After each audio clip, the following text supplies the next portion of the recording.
back look. Play action fake. He wants to go left. He comes to the sideline. Intercepted on a leaping interception by T.J. Watt. And Pittsburgh plays takeaway. T.J. Watt makes an unbelievably athletic move to catch that ball. He got up in the air, hauled it down, fell, got up, and picked up the blockers, got to the sideline, was squeezed out of bounds, and the Steelers deny the Browns. How long do you wait, or have you already done it, looking back at that Jacksonville game and just trying to digest it and maybe what possibly went wrong? I've watched it 1 or 2 times. Obviously, I'll take some time off and then probably watch it again right before I start getting ready to work out again as motivation. But nothing went right as a defense. I think we had so many goals set out as to what we wanted to prevent them from doing, and I don't think we accomplished one of those goals. So it was very disappointing performance from the defense, and definitely will give us motivation moving forward.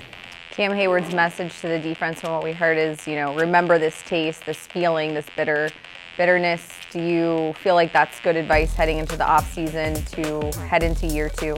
Yeah, I think it's important to know why you're training and to know why you're doing all of this, why you're putting so much effort and energy into playing for the Pittsburgh Steelers and playing for a Super Bowl. And I think having this taste in your mouth and knowing how much we let down our fan base and all the people from our hometowns and people who root for us is to kind of just know what this feels like when you're training, when you don't want to do that extra rep, when you don't want to go out to OTAs and all that, so you have that motivation to continue on. So hopefully we're playing this time next year. Wants to run. He's hit. He's down at the 25 by T.J.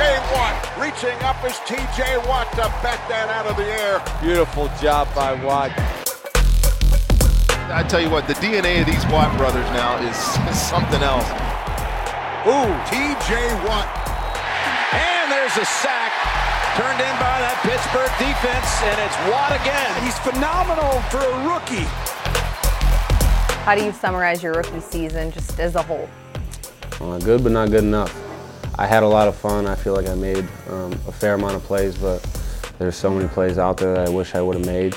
And I definitely grew throughout the season, but I'll always want more. Did anything surprise you about the NFL? Anything take you off guard a little bit? I always say, people always talk about the speed, the quickness, how big guys are. And I think I adapted pretty well naturally to that. I think the number one thing for me was having a short memory, whether it's a good play or a bad play, or a good game or a bad game, because play to play happens so fast, and you have to get the call so fast, and you have so much going through your mind on each and every play that you can't be in the past about, dang, that was a good play, or damn, that was a bad play, I wish I had that back. So each and every play carries so much weight at this level, and especially as you get in the playoffs, that you have to have a short memory.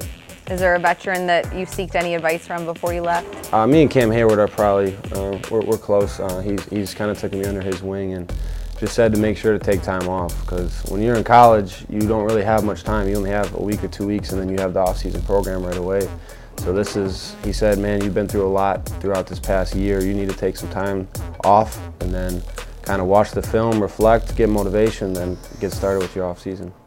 Flacco dancing away, Chase, down he goes, and the ball pops out of bounds. T.J.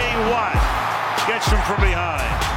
T.J. Watt kept the pressure on. T.J. gets a nice hand slap on Austin Howard. It gets the edge on him. The ball went out of bounds. It has to be stopped. That is the end of the game. Get out! You're kidding me! Oh! Wow, what a pass rush. Being a first-round draft pick in Pittsburgh is never easy. Being an outside linebacker in Pittsburgh is never easy due to the standard. Do you feel like that pressure got less as the season went on, or do you feel like that's something that's probably going to carry on with you for the next few years too? No, that'll carry on. I want it to carry on. That's something that comes with my position, something that comes with being here, and that's something that I'll always embrace, because if there's no pressure on me to perform, then they're not expecting anything out of me. So I always want high expectations for myself, and I'll always hold myself to the highest standard. And I think that's because I want to be the best I can be, not only for myself, but for this team and for this organization.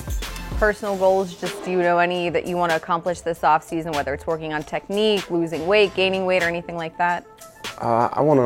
I really want to focus on my pass rush. I'm still really new to this whole defensive thing. A lot of people forget this was my third year playing defense, so this offseason, work on my pass rush, work on in-space tackles. I feel like I missed a few too many tackles in space this year. And then I think just it wouldn't hurt to gain a few pounds and eat a little bit more would be nice. What's the best advice any of your coaches have given you to learn from year one? Take some time, then go back, watch the film, and just see how you progress throughout the season, and then know where you want to be. I've always been a very goal-driven person, so I'll write down my goals and watch a lot of film and get in the lab this off-season and try to make those goals come to fruition in this upcoming season. And it's going to be a special year, I can tell you that.